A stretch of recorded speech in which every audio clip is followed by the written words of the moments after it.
الحمد لله الذي خلق الخلق على الإطلاق فاطر السماوات والأرض وباسط الأرزاق أشهد أن لا إله إلا الله وحده لا شريك له وأشهد أن سيدنا ونبينا محمدا عبده ورسوله اللهم صل وسلم وبارك على سيدنا محمد وعلى آله وصحبه وسلم تسليما كثيرا أما بعد فيا عباد الله اتقوا الله حق تقاته ولا تموتن إلا وأنتم مسلمون.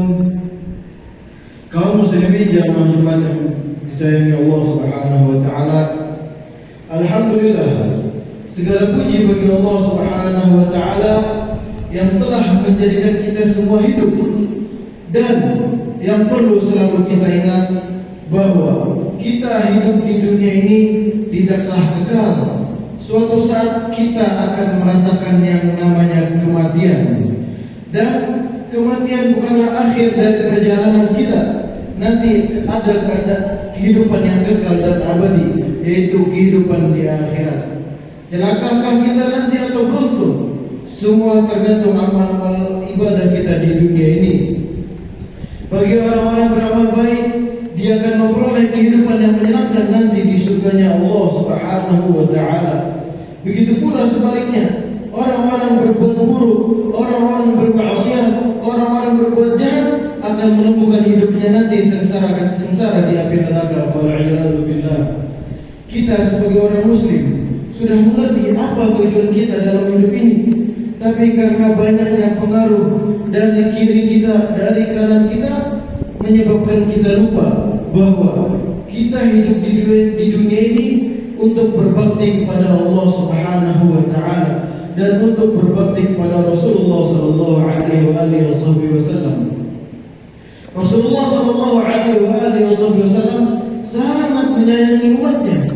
Beliau tidak menginginkan apabila ada salah satu dari umatnya yang mengakhiri hidup ini dalam keadaan su'ul khatimah. Agar kita selalu mengatakan tugas hidup ini, Rasulullah memerintah agar kita semua sering menyatakan kematian.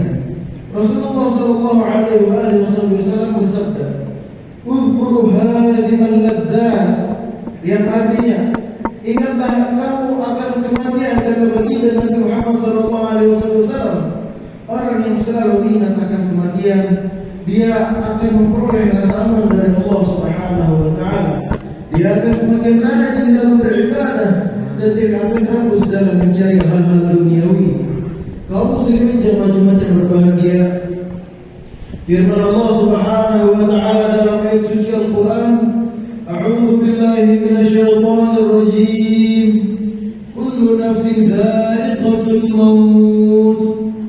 Yang artinya, setiap manusia pasti akan merasakan kematian.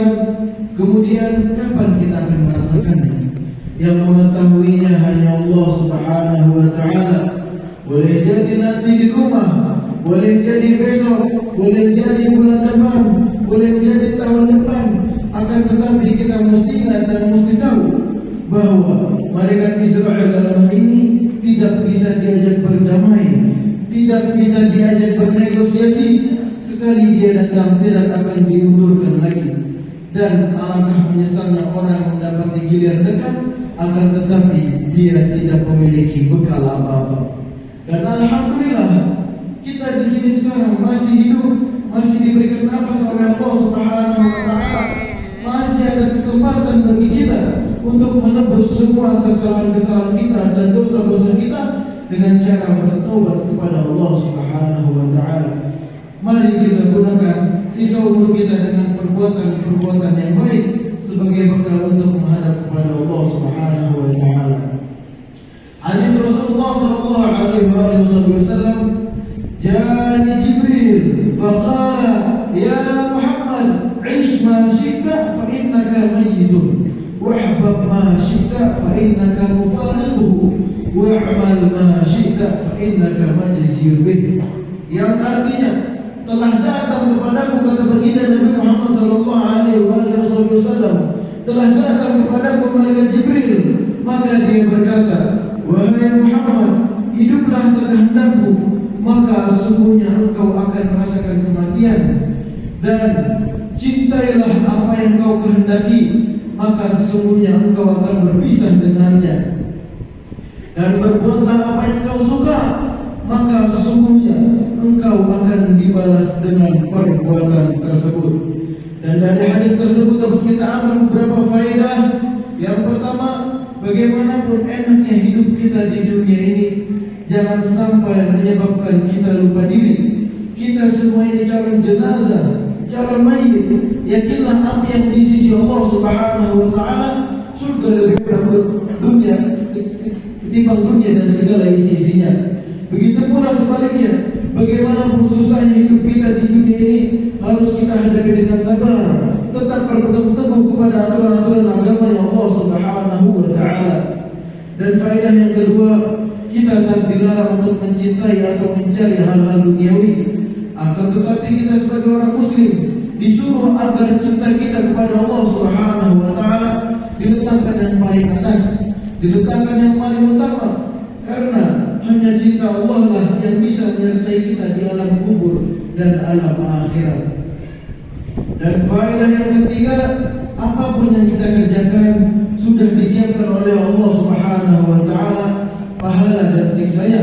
Bagaimanapun kecilnya perbuatan baik yang kita amalkan akan dibalas oleh Allah Subhanahu wa taala. Begitu juga bagaimanapun kecilnya perbuatan yang pernah kita lakukan akan dimintai pertanggungjawabannya nanti di sisi Allah Subhanahu wa taala. Sebagaimana firman Allah Subhanahu wa taala dalam ayat suci Al-Qur'an, "Wa may ya'mal mithqala dzarratin khairan yarah, wa may ya'mal mithqala dzarratin syarran yarah."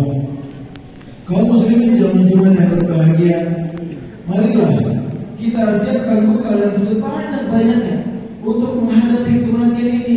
Perbuatan baik yang pernah kita lakukan hendaklah kita tingkatkan lagi dan lagi, dan perbuatan buruk yang pernah kita amalkan hendaklah kita tinggalkan jauh-jauh dan meminta ampun kepada Allah Subhanahu wa taala, bertaubat kepada Allah Subhanahu wa taala.